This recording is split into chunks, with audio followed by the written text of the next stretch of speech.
Hi, you guys. Welcome back to Audrey's Reading Area. Yes, yes, yes. I'm still celebrating American Indian month of November. So I've got my little American Indian garb on as much as I can find in this short amount of time because I just found out about it. But I do have another fun and exciting book for you guys. It's called Miss Gravity. Miss Gravity. This book was written by Tanya Weinberger. Miss Gravity. Now, I know you're wondering what this book is about, right? Maybe gravity? Miss Gravity. Yes, yes, yes. So it starts off by saying, not so long ago at the end of a road, in the middle of a grassy field, stood a small stone factory with one gray door. Over the door hung a sign. Gravity, it said.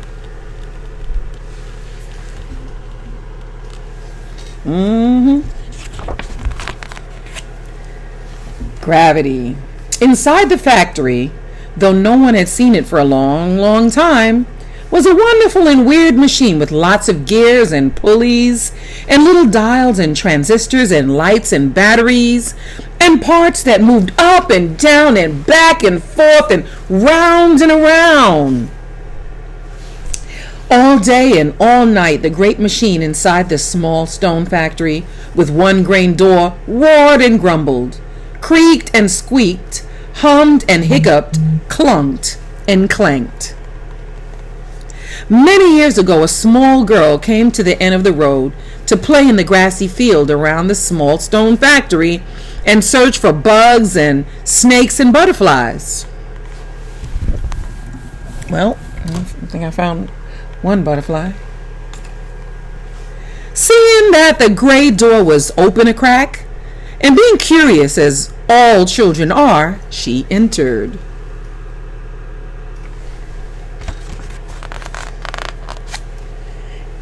Instantly, the girl fell in love with the great machine that stood in the middle of the room, and she saw that it needed care and repair. She decided to live in the little stone factory and devote her life to polishing, oiling, dusting, tweaking, tinkering, adjusting, and just loving the hard-working machine. She also decided to give herself a new name in honor of her new responsibilities. From now on and forever, my name is Miss Gravity. She announced that grandly to the machine, who was very happy with her choice.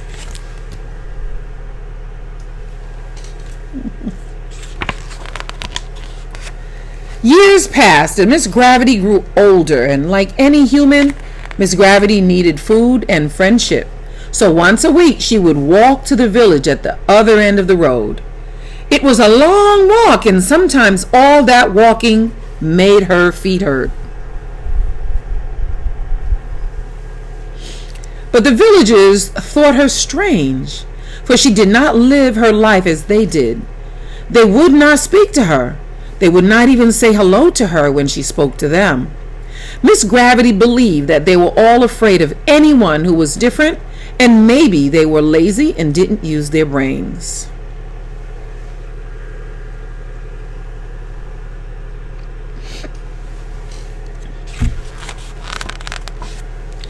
She could not buy food because she had no money.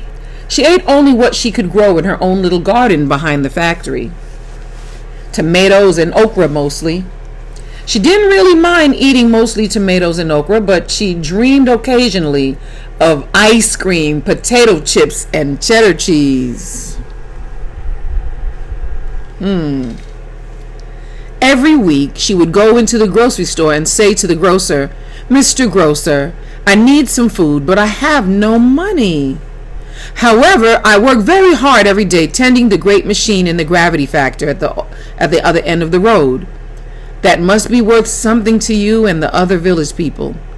Is my work worth even one pickle today?"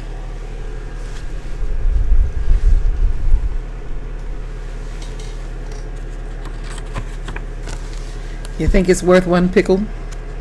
Let's see.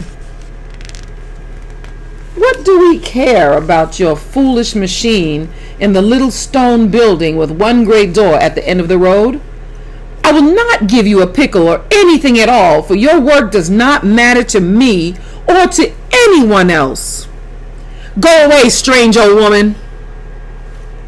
And Miss Gravity would return sadly down the long road to the factory and once more eat mostly tomatoes and okra for dinner. But one beautiful morning, she awoke and exclaimed, "Fish! I want fish for dinner." Her lovely machine was happy and running smoothly, so Miss Gravity decided to go fishing. She closed the little gray door and set out to find a stream with fish in it. Miss Gravity had never taken a vacation before.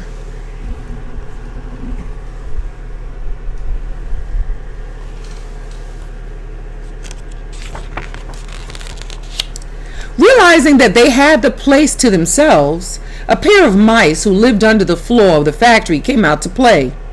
They danced around the lovely machine as it roared and grumbled, creaked and squeaked, hummed and hiccuped, clunked and clanked.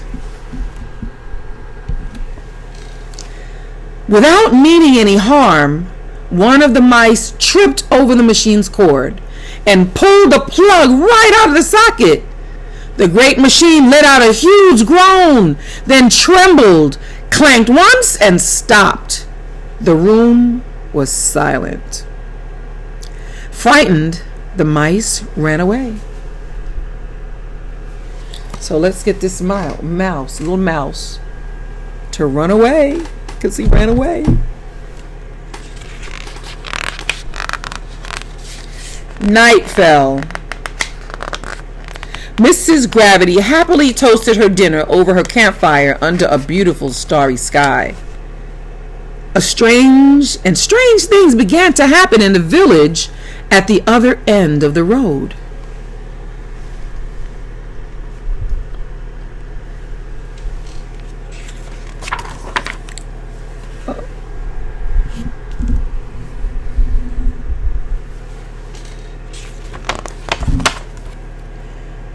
Morning came. "Help! Help! Miss Gravity!" heard calls from the sky as she sat peacefully on the pretty striped lawn chair. "Help us get back to Earth, Miss Gravity!" the people and animals cried. She peered up at them in the sky and sighed.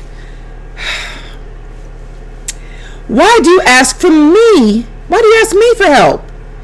What can I possibly do for you? You did not value the work I did polishing, oiling, dusting, tweaking, tinkering, and adjusting the great machine in the small stone factory with one great door that sits in the middle of the grassy field at the end of the road. You didn't want to know anything. You weren't even curious. You did not want to be my friends. You didn't even like me. Miss Gravity kept on fishing.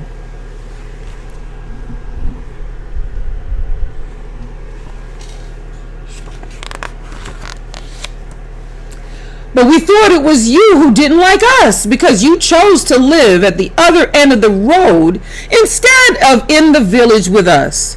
You did not think about things the way we did, so we thought that you thought that what we thought was wrong. So you did not think about the things the way we did, so we thought that you thought that what we thought was wrong. And nobody likes to be thought of as wrong. You thought that? Miss Gravity had never thought they would think these thoughts. She looked up at them and asked, "Do you think we can learn to enjoy our differences?" "Oh, certainly," the villagers cried down to her in unison.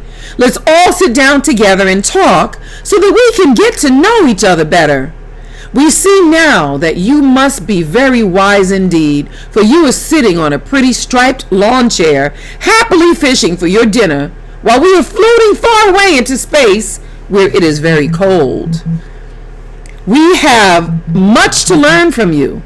They all yelled as loudly as they could, for they were very far away and floating farther every minute.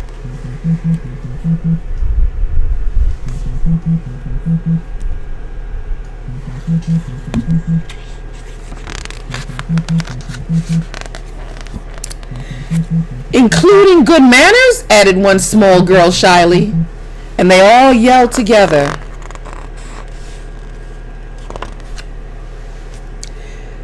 We're sorry. We would really like to know you better and have you for a friend. And please teach us about your wonderful machine and why you love it so. Miss Gravity was so happy that she grabbed her basket of fish and rushed back to the factory. Entering the room where her beloved machine sat silently, she instantly saw that the machine had become unplugged.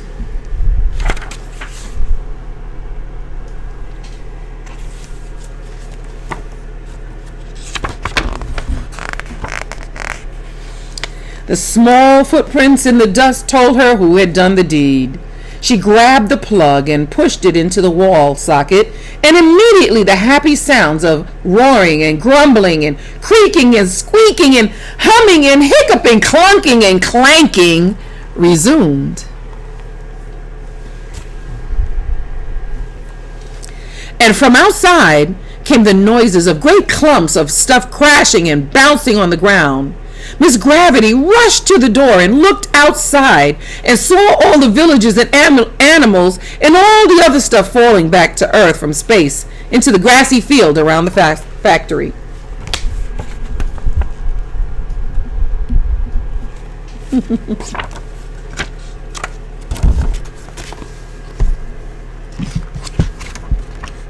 The villagers all laughed with joy to be back on Earth. They ran up to Miss Gravity and hugged her gratefully. Thank you, thank you, thank you, they cried. I have not done anything at all, said Miss Gravity, but I am certainly glad that you have returned and wish to be my friends. Would you all like to stay for dinner? I am serving fish with tomatoes and okra.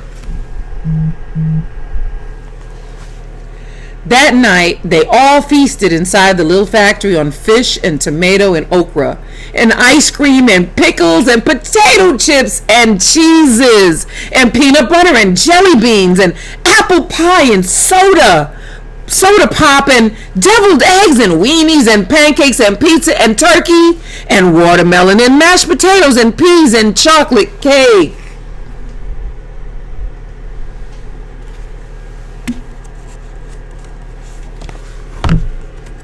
They feasted, huh? Sounds like a big feast.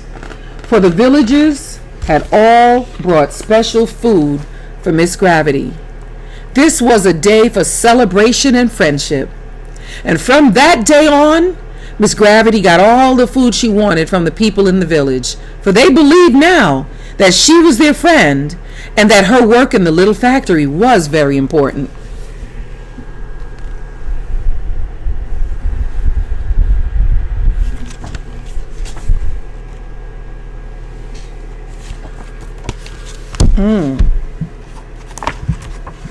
Sometimes it takes something like that to see that somebody's job is important. For Miss Gravity, the best surprise of all came the morning after the feast. A splendid red motorcycle sat outside the little gray door of the factory. On the gas tank was her initial, a beautiful chrome letter G.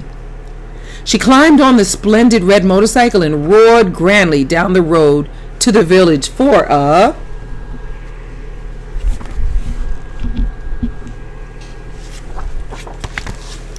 She rode to the village for a hot fudge sundae. She went to get a hot fudge sundae. Wow. Wow, wow, wow. Wasn't this exciting? Fun and exciting book. A book written by Tanya Weinberger, Miss Gravity. Wow. That was pretty cool. Thank you guys so much for being here and enjoying me reading these books to you here at Audrey's Reading Area. So now just hit subscribe and please share it anywhere you can. Share it on Facebook. Share it on Instagram. Share it on Snapchat. Share it everywhere. You can share it on LinkedIn too. Share it on everything, even TikTok. I might start doing TikToks, reading TikToks. I got to figure it all out. But once again, thank you so much for being here and listening to me read these fun and exciting books to you guys, because I know you're here for me and I know you like to hear me read. Thanks again, and I will see you soon.